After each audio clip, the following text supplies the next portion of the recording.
Flanging is an effect produced by mixing two identical signals together, one signal delayed by a small and gradually changing amount, usually smaller than 20 milliseconds.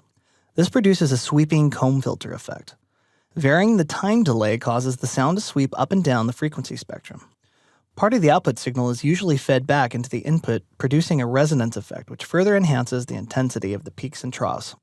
The phase of the fed-back signal is sometimes inverted, producing another variation of the flanging sound. Here's what a flanger sounds like. This is what a flanger sounds like. This is what a flanger sounds like. Phasing is created by splitting an audio signal into two paths.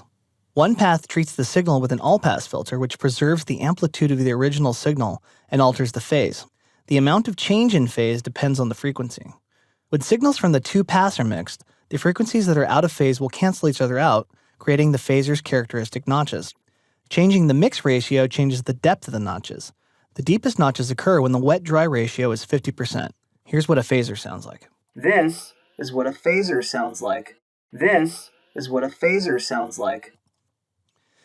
Chorus is achieved by taking an audio signal and mixing it with one or more delayed, pitch-modulated copies of itself. The pitch of the added voices is typically modulated by an LFO, which makes the overall effect similar to that of a flanger, except with longer delays and without feedback. Stereo chorus effects produce the same sound, but is varied between the left and right channels by offsetting the delay or phase of the LFO. Because of this, the effect is enhanced because the sounds are produced from multiple locations in the stereo field. Here's what a chorus sounds like. This is what chorus sounds like. This is what chorus sounds like. All three of these effects are great tools for audio enhancement, as well as sound design. Let's get started.